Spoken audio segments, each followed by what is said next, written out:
All right. I do these horns over here. I don't know if people can see them, but whenever I sit, it should look like I have horns over here. Welcome to Sumo Dojo. Sumo Dojo. Do we have a? We should have dressers. You know what's happening? You know that Maroon 5 one? That looks like Mick Jagger? Yeah. Looks like Fat Sumo. what should we sing? I don't know how to play that.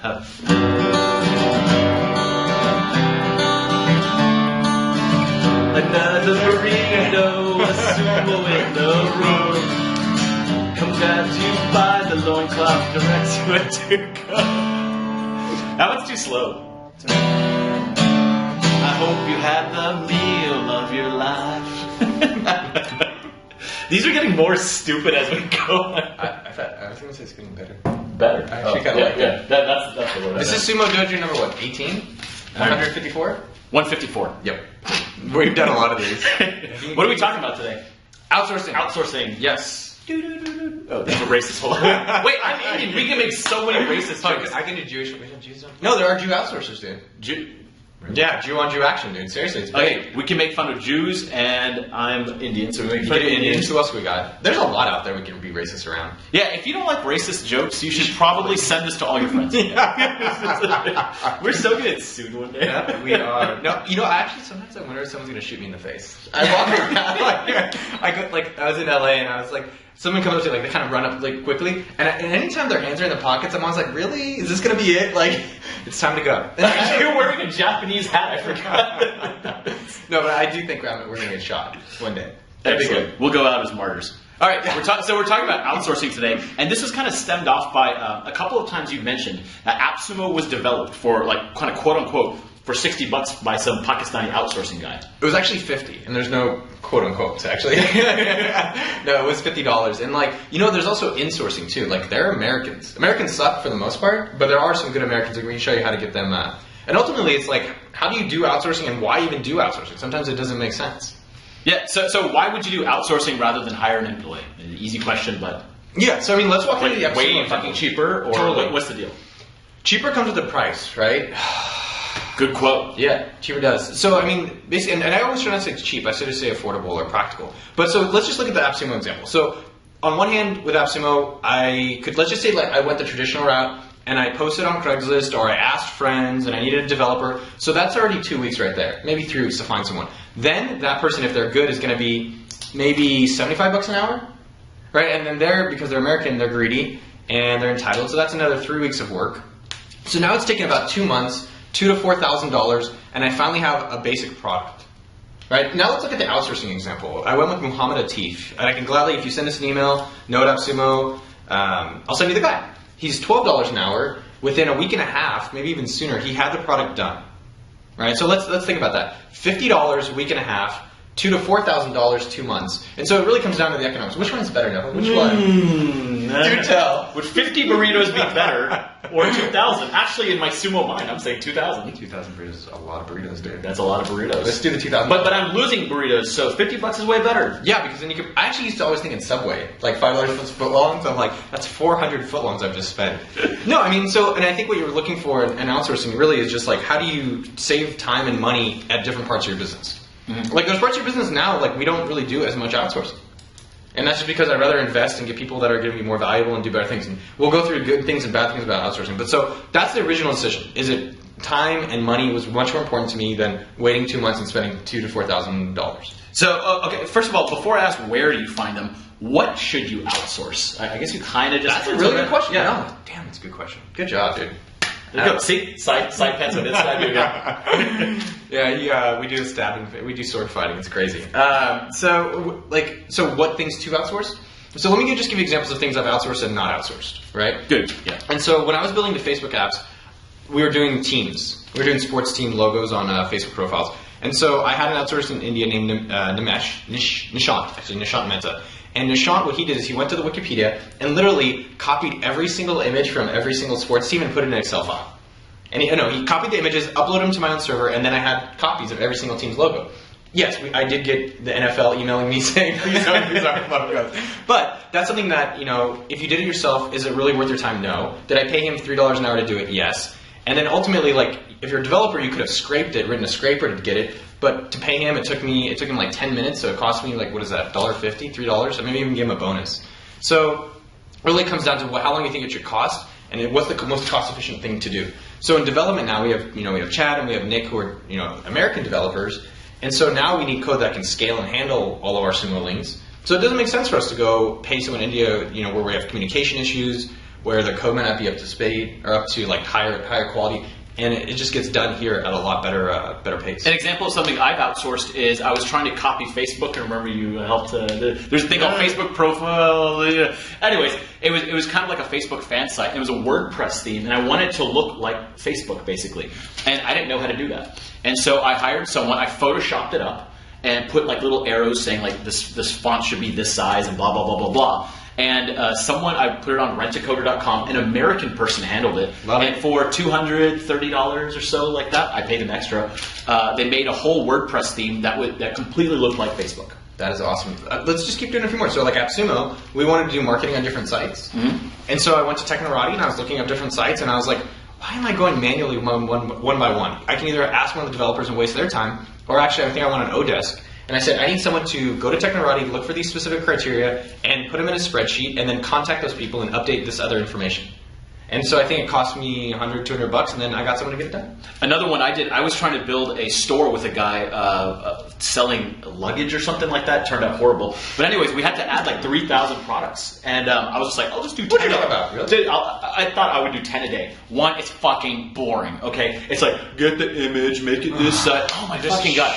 And like, yeah, and I just couldn't do it automated. There's no way to do it for whatever reason. The different suppliers and stuff. So I got an Indian team, and I just sent them an Excel list of like 3,000 products to do. And one guy kind of like learned how to do it, and then he trained another guy, and at one point we had 6 people doing it all day. And they kind of sucked because they were cheap, but at the same time, that volume of work that was needed, it was worth it. Yeah. I would say outsourcing, it's like addicting. It's like crack. So when I've done it... Is it really? No, it is. So my buddy Joe at my church... Elance.com. Hit the outsourcing tab! No, so I mean, what it is though is that when you actually realize what you can start doing with outsourcing, it's super addicting. So Joe at my church was like, no, I have a guy in the Philippines building Facebook apps, and that's how I actually got started building Facebook apps, which ended up becoming Gambit. And I had him build the app. It was $20 an hour, and like he built it for a few $100, $200, I think. But it was more of the mindset, realizing like, I can pay people $3 to $10 an hour to do things I hate. But you know what? You do this all the time on Craigslist, and it's for local people. Oh, so while it's not like outsourcing to the Philippines, you still outsource a lot of your work, and it's still American stuff. Like, dude, a lot of people forget that Craigslist is just like a big outsourcing thing too. That's it. I mean, we talk about where to find them. I think Craigslist is gigantic. Let's go into that. Where do you find outsourcers? Totally. What are some good places? What are some shitty places? Good experiences, bad experiences? Totally. I mean, I just want to finish up that last thought, and exactly what you're saying. Outsourcing is just more about the best use of your time. That's really what it is. If you need prototypes built, if you need data entry, if you need research, if you need, like right now I have, it's not an outsourcer, but I have an assistant that just goes to the grocery store for me. Because I just don't really want to go anymore. And so it's really what are the best uses of your time, and then how can you pay someone else to do it? So where to find them? I mean, Craigslist is magical. It's free. You can post in gigs. Like I've had huge success with Craigslist. The number one before that actually is referrals. So the people I've used and the people I still use is from Joe at my church. So if you need a developer for prototyping, Noah at AppSumo, I will give you Mohammed's email. He's more than happy to be reliable. $12 to $13 an hour is what he charges. That's damn good. Yeah, for development. I've tried Odesk. It's been okay. I used to use freelancer.com a lot. I've actually had a pretty good success. Everyone, I think, no matter where you go, it's more of how do you filter them versus like which site. I've had good experiences with Elance and Rent-A-Coder solely for the reason Rent-A-Coder.com, Elance are kind of like eBays. And so if someone does really good work, you rate them and you give them 5 out of 5 stars and say like, oh, I love the work, he was so creative, blah, blah, blah, blah. Others are like shitty and so you don't use them. Mm-hmm. And they also rate you as a client. Oh, that's cool. Yeah, and so... What'd they say about you? I was very nice. My stuff has always been good. We'll give examples of that later. But the thing is, do you feel like you've had sites that are worse? Because I feel like that could be like Yelp, where it's like every guy is a 4.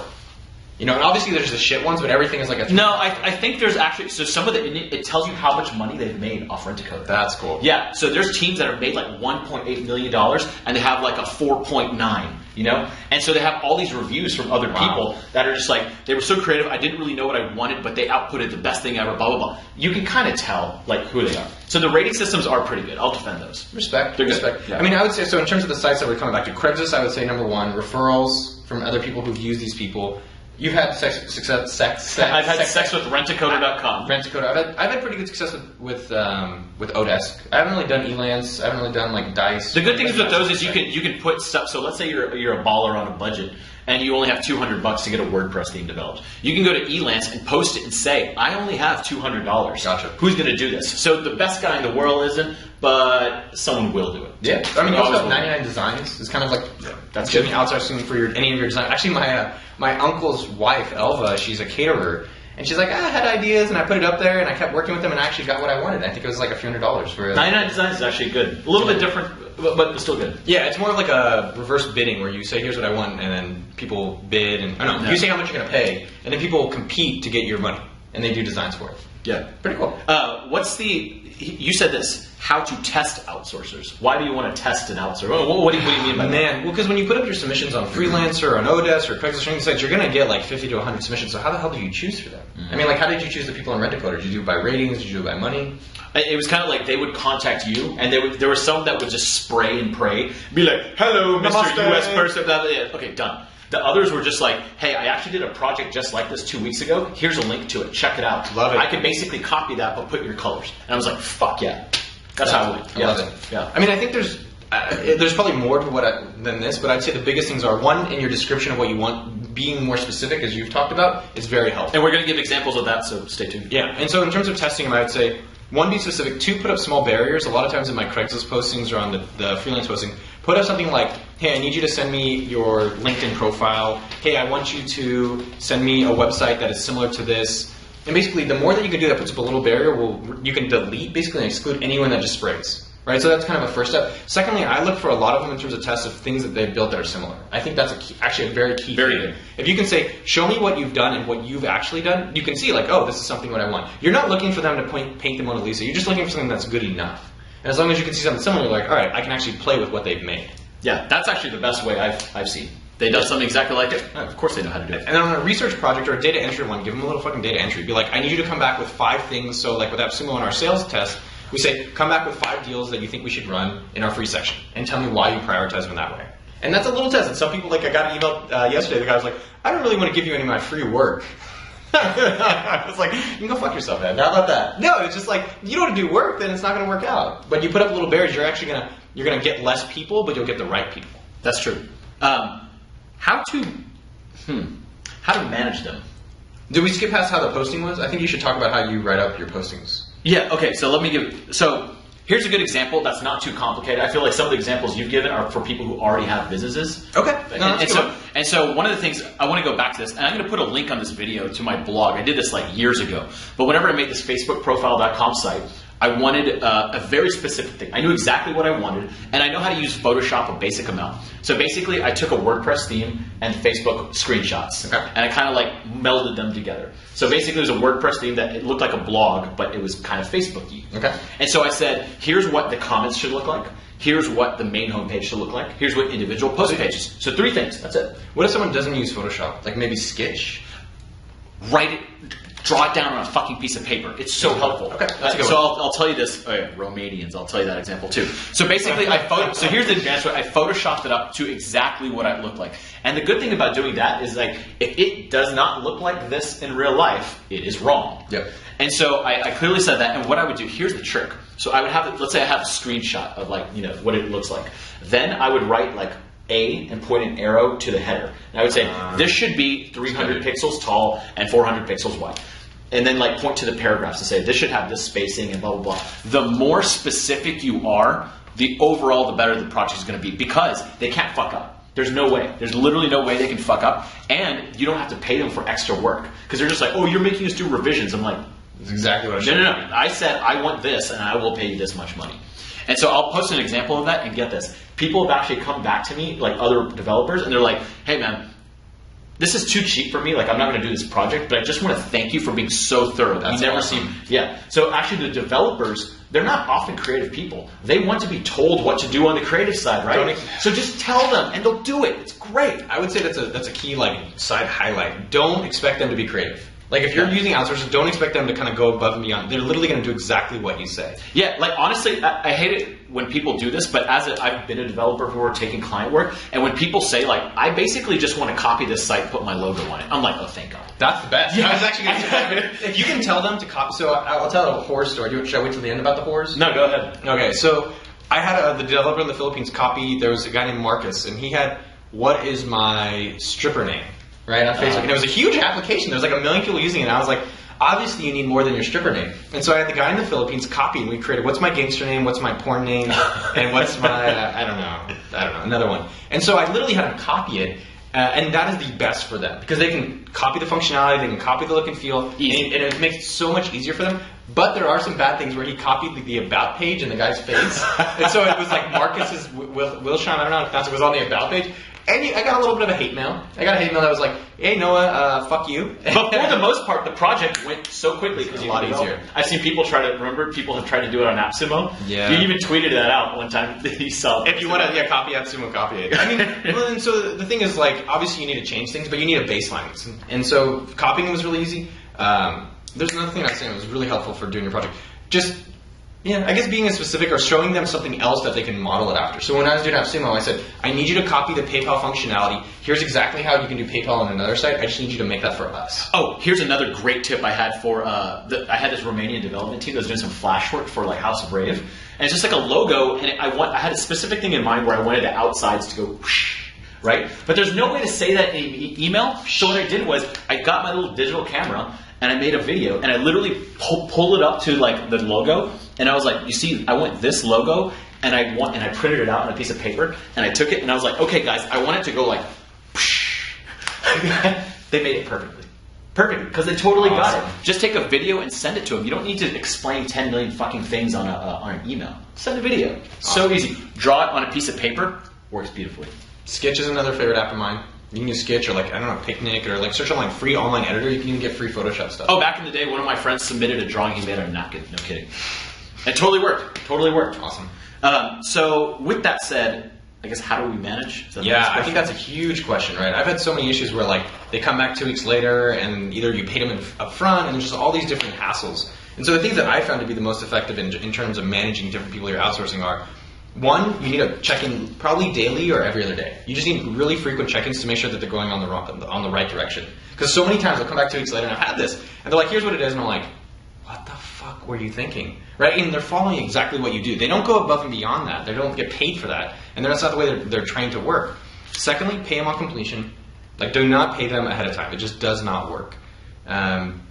I'd say the check-ins in that has actually worked really effectively. Do you have any things, and I'll come back to it? Yeah, so one of the interesting things is, like, I'm Indian, so I know how it works. And trust me, every time I spend time in India, it's just like, how can we screw Americans out of more and more money? I swear to God, like, that is the mentality. I'm just not kidding sometimes.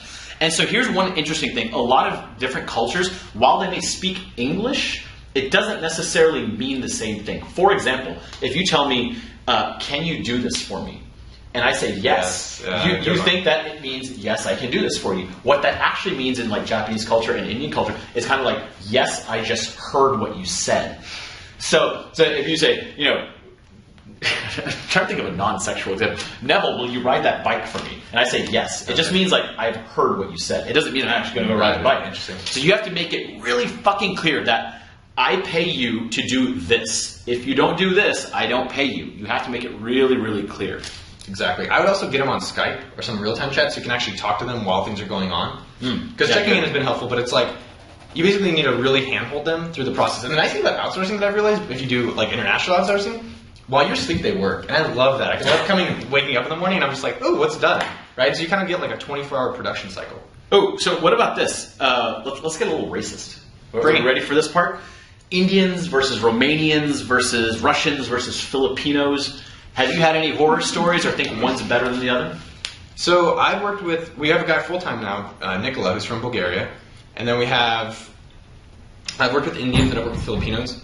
Hello, sorry, people in the office. And I mean, they're all kind of the same. I think the Filipinos, all of them are very polite. That's one thing I can say. Is that like the Filipinos and the Indians, Mr. Kagan, Sir Kagan, just very aiming to please with being an outsourcer.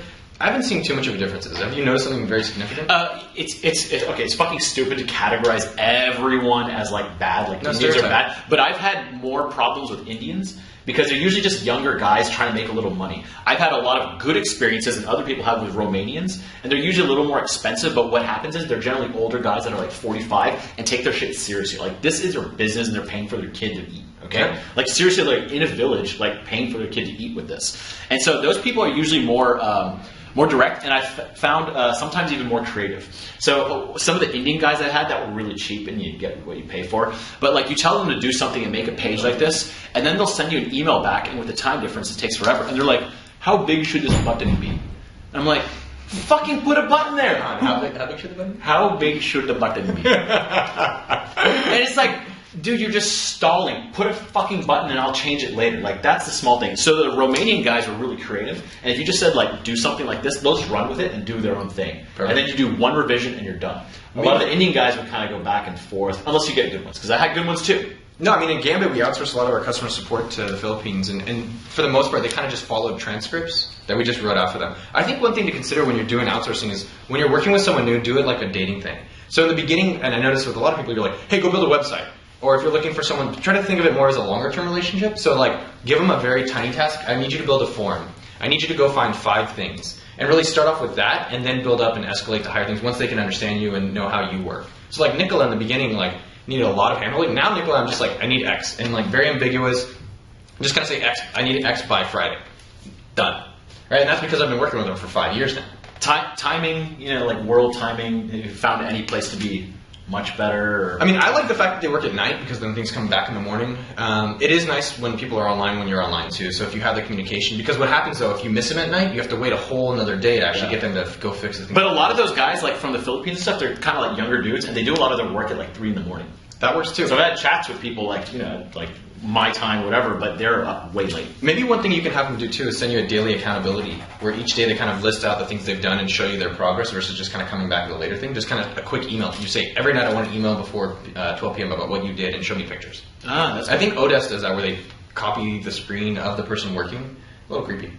Yeah, and if you're actually doing a bigger project, they have like escrow ways to do stuff like that. And it goes everything through the system, so they can actually see like if someone was fucking up and blah blah blah. Anyhow, technical versus non-technical, is that an important question? What is that? What do we write? Sorry, this is someone I wanted to say, but I guess we've gone. Technical versus non-technical. I mean, I don't know what you want to talk about with that. Yeah, let's skip that. Let's go to what's that? Bad things. Yeah, bad things. What are some horror stories you've had? I mean, the website stuff is huge, where they'll come back like 2 weeks later and they build something that just is totally off. Or I guess the one I shared earlier was the guy copied the other guy's page and all of his information. The worst thing I've had is just like people are just so fucking stupid sometimes, and it's because you're paying them $8 an hour, and they're an agency, so the agency's paying them like $2 an hour. And so these are like college graduates. Let me tell you something about Indian college graduates. They always say like there's more Indian college graduates than there are people in the United States. Okay, true. But they're going to like an equivalent of like stupid fucking little community colleges that are on the bottom of the community college list. Some of them are just so unbelievably dumb and unmotivated. You really need to stay away from those people. I mean, you always do. That's actually a good point. Yeah, the people in the Philippines that we worked with, I like them and I can recommend them if you need a support team, but they're all college graduate, but it still means that they're outsourcers, and for the most part, and there's really no way to verify if they actually are. Yeah, you just need to stay away from like the bad people that you don't want to hang out with. Like just stay away from them. What's a bad person? Like people that are just like fucking dumb. Like they're just like okay. Like you can just tell they're unmotivated. It's just like. Actually, that's a pretty good test. If you can get them on Skype voice and test their English, that's actually a pretty good competency test. For the most part, if you're looking for help, like if they can actually communicate clearly, that's very, very valuable. Oh, but for good stories, I used to run a website called bodymonkey.com, and it was a Yahoo store, and they had their own version of HTML called RTML, and like 5 people in the fucking world can write this thing. So development is like $150 an hour, okay? And it's usually like minimum 10 hours. So I just want to get one little feature developed, and I'm like, oh my god, it's going to cost me $1,000. That's a lot of money. And so there's this one guy who added the clear blue, emailed me. He's like, I noticed you have a Yahoo store, so you posted in the Yahoo forum. I do work for $12 an hour. I was like, no way. There's no way. 150 versus 12. I try him out. Next day, got my thing. I liked it so much, I told my supplier about it, and he used it. That's awesome. So it's great. Referrals, key, money, and he was Indian, so he was fantastic, cheap, and like just good. Like that's really, awesome. really good. He's awesome. There's bad things too. That one more share is like I told you guys earlier. There's that Technorati example where I needed sites listed, and the thing is like as an outsourcer, if you don't check in on them or you don't give them very clear instructions, they will come back with random shit. And what you need to do is so like he came back with like all these random sites without information being accurate, and frankly, when it comes down to it, it's your fault, right? Because you're the one paying. I was about to say, I was like, sometimes. It's your fault. Stupid, yeah. And so I put him on a Google spreadsheet. I gave him. You basically want to give him direct feedback and try to do it in a small part. And so what I should have done is said, like, probably make a screencast and do it. Me doing it myself, doing it with like Jing.com or your QuickTime or whatever, recording it, sending them that, and saying, here's exactly how to do it. Here's a Google spreadsheet, and then I could just check the Google spreadsheet. One thing on Google spreadsheets, if you're using outsourcers for data entry, if you click the top right where the share is, there's a little arrow drop-down button. You can click Set Notification Rules, and I think they may have moved it, but look for notification rules, and you could actually get yourself notified when anything is entered. So anytime they're making those changes, you can actually go back and check right away versus waiting. Yeah, Google Docs for outsourcing is probably phenomenal. So quick recap of everything we said. You can get tons of stuff. If it's not worth your time, try to outsource it and see what happens. Just try it a couple times. Just try to do regardless. Just try to do something. Places to go: Rent-A-Coder, Elance, Craigslist, Freelancer.com. Odesk. You can Google it. Blah blah blah blah blah. Different language barriers. Just try to get them on Skype. That's always good. Oh, be specific. Just like that's my main thing. Be really specific about what you want. If they come back with stupid stuff, it's usually because you gave them retarded instructions. Exactly. So go do it. Leave comments if you guys what you've done outsourcing or what you want to hear or sumo jokes or anything like that. Awesome. Thanks. Are we doing punches? Is that what it's supposed to? Cool.